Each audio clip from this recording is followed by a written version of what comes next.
everyone, and welcome back to my channel. I'm Brenda Jean, a future doctor. This is one of our dogs, George, scratching his ear. This is my dog, Sophie. I'm really happy to be with you here today.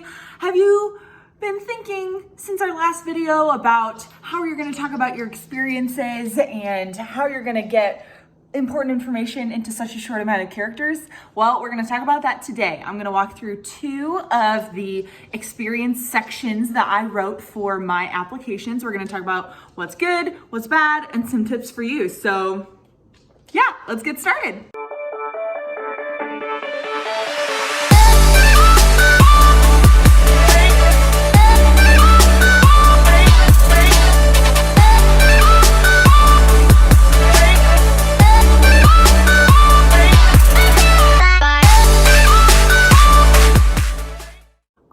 So let's get right down to it. Now, hopefully you know by this point, you get a limited amount of characters when you're talking about your experiences on your medical school applications. So being really clear, concise, and yet powerful with your description is super important.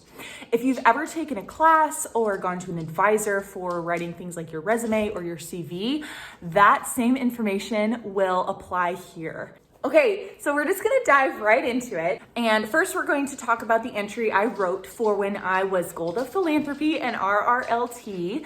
And you're like, what does that mean? Well, let's read my description, okay. So this was during my senior year of college. Wow, I'm just attracting all of the animals to me. Hey, go sleep like you were doing. What the freak? Real life, people, this is real life. All right, so I'm just gonna read it to you. Okay, for my final year in Purduettes, I was elected to the leadership team as Gold of Philanthropy and Rehearsal Room Lounge and Transportation, RRLT. While in this role, I learned about the challenges of leadership and participated in the extensive behind-the-scenes effort to ensure Purduette's success. With the help of my team, I expanded service participation by delivering high-value philanthropic opportunities.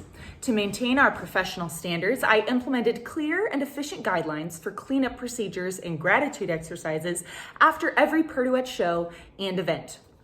All right, so let's break that down just a little bit. So really in my role, I was in charge of philanthropy, which is pretty self-explanatory, getting other women in our choir to participate in the community service, events, etc., and so forth.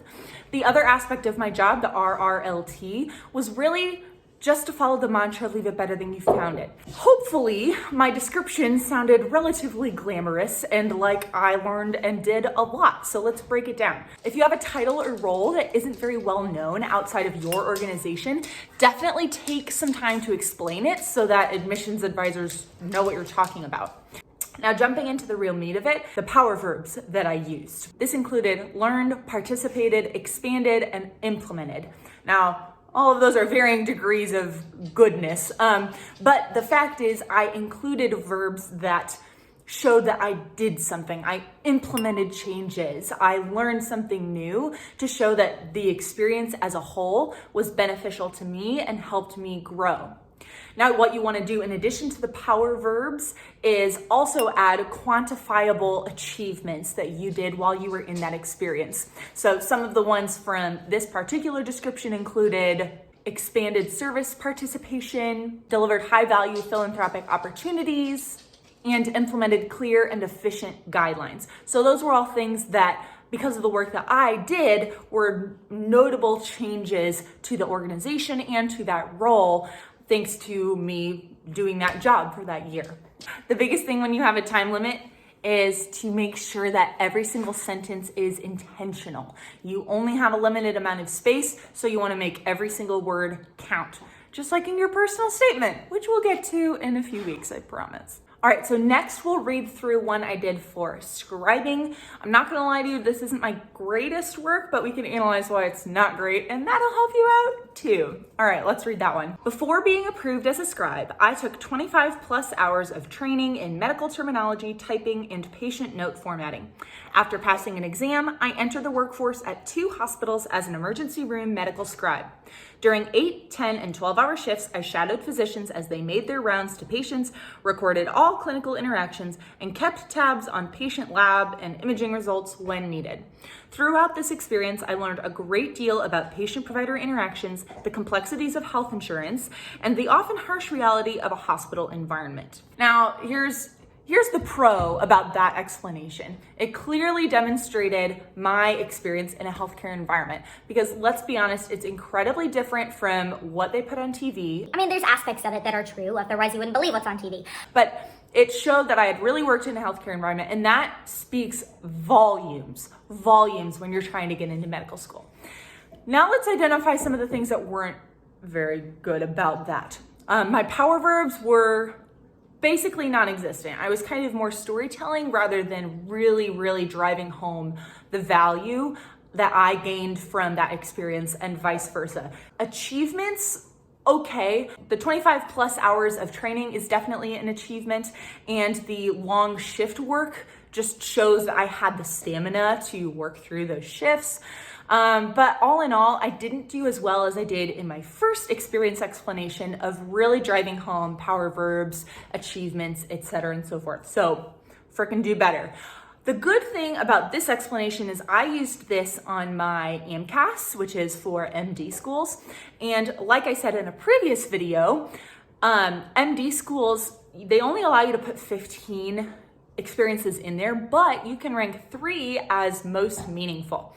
This was one of those experiences that I listed as most meaningful. And what that allows is an extra 1,325 characters to explain why that experience is more meaningful. So we can read through that and compare it to my initial. Scribing opened my eyes to what healthcare is really like today. Not only did I see interactions from a physician's perspective, I learned about how to analyze CT scans, deduce information from labs, and create a patient note that truly painted the full picture of a patient's visit. In addition, I scribed through a multitude of trauma cases and observed how physicians managed everything from the medical team to the equipment to the patient's family. The behind-the-scenes work was vastly different from what I imagined. In a good way. It seemed more manageable than the movies and TV made it out to be, and the experience sparked a passion to continue learning about medicine and the various fields I could pursue. So this, I chose to make a lot more personal statement-y because they really want to know what was your passion. Like if this is a meaningful experience, right, it should spark some sort of emotion in you. At least in my eyes. Maybe you see it a different way. So what's great about that is it does allow you to elaborate a little bit more on an experience and be a little bit more poetic with it almost. Try and tug at the heartstrings as far as why that experience meant a lot to you. All right, so that is all I have for today. Hopefully this was helpful to you.